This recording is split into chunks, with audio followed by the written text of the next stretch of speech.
But let's also talk a little bit further about the type of science that you represent.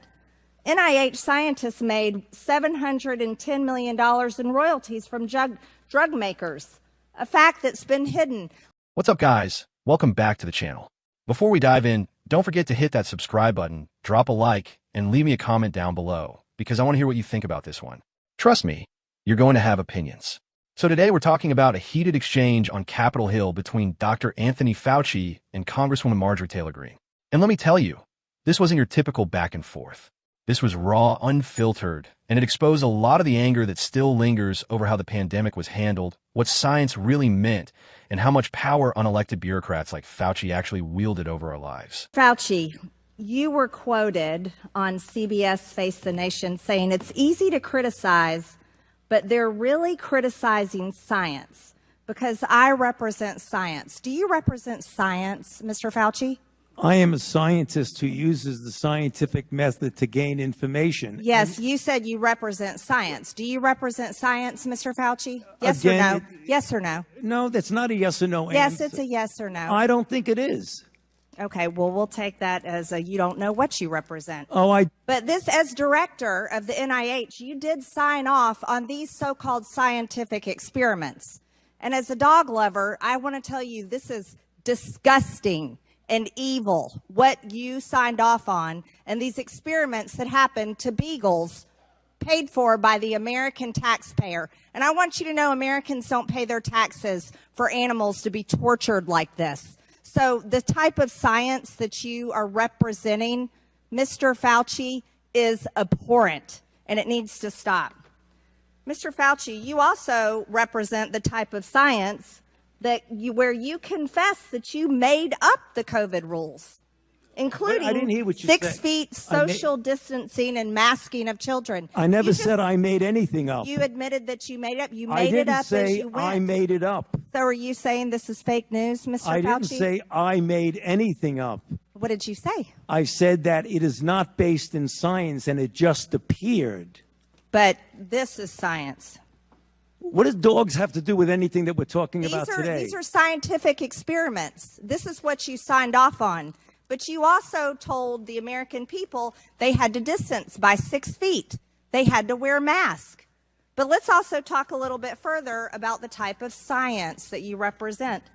NIH scientists made $710 million in royalties from drug makers, a fact that's been hidden. Let's talk about the fact about, is it right for scientists and doctors getting paid by the American people, government taxpayer paychecks, to get patents where they're paid millions and hundreds of millions of dollars in royalty fees, especially when the NIH and these government agencies, most powerful agencies in our country, are recommending medical suggestions and advice and making up guidelines like 6 feet distancing and masking of children.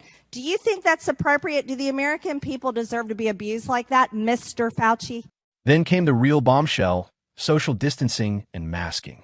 Greene accused Fauci of basically making things up.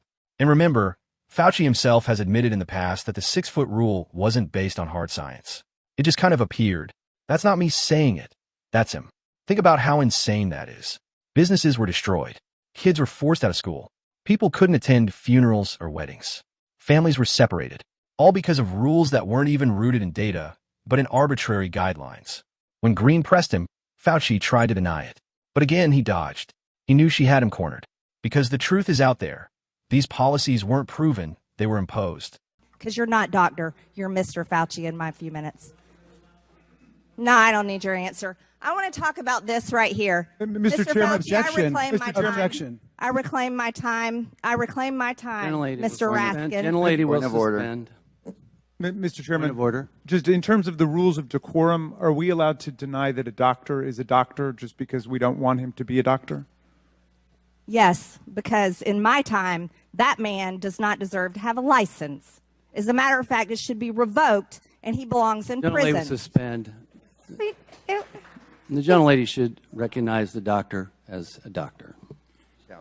Thank you. Mr. Chairman, is this what we have become? Is this what we have devolved into? No decorum. You know what? We can do that hearing about the poor men that were injected with syphilis, because I support you in that. That's horrific.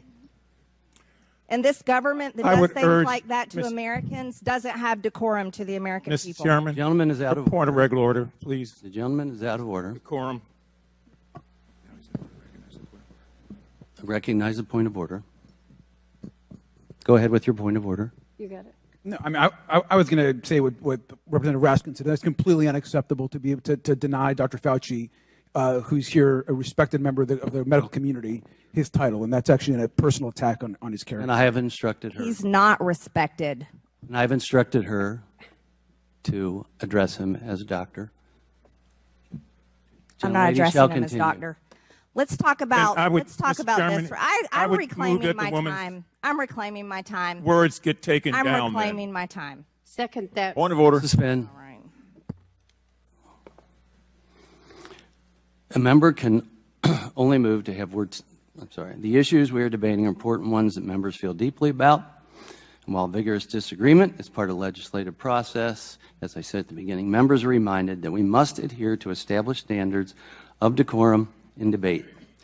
This is a reminder that it is a violation of House rules and the rules of this committee to engage in personalities regarding other members or to question the motives of a colleague. Remarks of that type are not permitted by the rules and are not in keeping with the best traditions of our committee. The chair will enforce these rules of decorum at all times and urges all members to be mindful of their remarks. Does the gentleman from California have anything further? We should take her words down. Yeah, I made it. I offered that her words be taken down, Mr. Chairman. Point of order, Mr. Chairman. Mr. Chairman, I'd like to make a point of order. Mr. Griffin they is accused us Mr. of Griffin is worshiping Gentlelady, President Trump. We Gentlelady, don't worship President Trump. Gentlelady will suspend. Mr. Griffin, you have a point of order.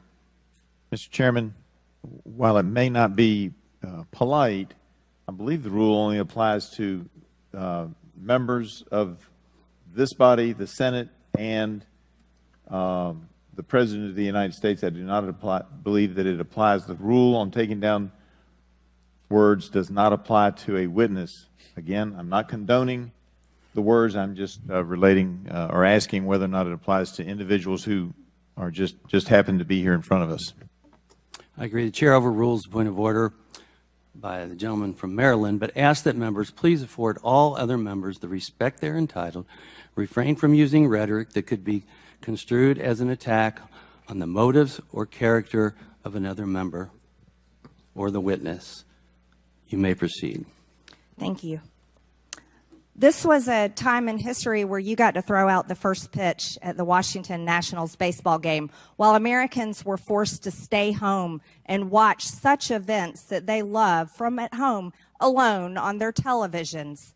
And what a hypocrisy this picture shows. Here you are without your mask, with empty seats everywhere. Remember the cardboard cutout fans? That was one of the most insulting things to Americans, having to watch the games from home where you got to go and enjoy the game and sit right next to people not following the 6 feet of distancing, not wearing your mask, and everyone else was forced to stay home and stop enjoying life. And your science here, your science is displayed perfectly in this picture where children in school were put in plastic bubbles because of your science, your repulsive, evil science.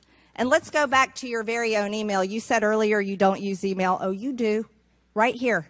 This is your own email where you said the typical mask you buy in the drugstore is not really effective in keeping out virus.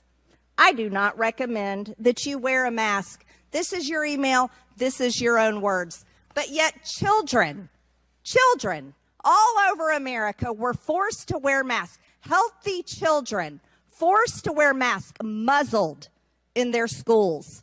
And then they were forced to learn from home because of your so-called science and your medical suggestions while you and all your cronies get paid from Big Pharma. You know that what this committee should be doing? We should be recommending you to be prosecuted. We should be writing a criminal referral because you should be prosecuted for crimes against humanity. You belong in prison. Dr. Fauci. Mr. Chairman, I have another point of order. I recognize Ms. Dingell. Just want to make sure the record is clear. Dr. Fauci testified that he did not use his personal email for official business. He did not say he did not use email. And I think today this particular has been full of lies and disregard and disrespect, and we need to stick to facts. Thank you. The gentlelady's time had expired before the point of order. I now recognize Mr. Garcia from California for 5 minutes of questions. Thank you, Mr. Chairman. Dr. Fauci, I am so sorry you just had to sit through that. That was completely irresponsible. Quite frankly, we are hearing, this might be the most insane hearing I've actually attended. I've only been in Congress for a year and a half, but I am so sorry that you are subjected to those level of attacks and insanity. Your quote-unquote so-called science that the gentlewoman is referring to has saved millions of lives in this country and around the world. And I want to thank. Now, here's where it really got wild. Greene straight up refused to call him doctor. She called him Mr. Fauci. And Democrats, like Jamie Raskin, immediately lost their minds over it. They said it was disrespectful, that decorum was being violated. But let's be real. This wasn't about titles. This was about accountability. Greene made it clear. In her view, someone who misled the American people, destroyed lives with faulty policies, and profited from Big Pharma doesn't deserve the respect of that title. That's her way of saying Fauci lost credibility. And honestly, millions of Americans feel the same way. And then Greene went all in, saying Fauci should be prosecuted for crimes against humanity. Now, whether you agree with that or not, you can't deny that the anger is real. She spoke for the people who lost businesses, who lost loved ones they couldn't visit, whose kids are still struggling from lockdown-era policies. Fauci got to enjoy baseball games and TV appearances. Regular Americans got trauma. That's the divide. Look, love her or hate her, Marjorie Taylor Greene channeled the frustration of millions of Americans in that hearing. And Fauci? He sat there dodging, deflecting, and hiding behind decorum rules instead of addressing the very real pain his policies caused. So here's my question for you. Do you think Fauci should still be respected as Dr. Fauci? Or do you agree with Greene that he's lost the right to that title? Let me know in the comments below, because this debate isn't going away anytime soon. All right, guys, that's it for today's breakdown. If you found this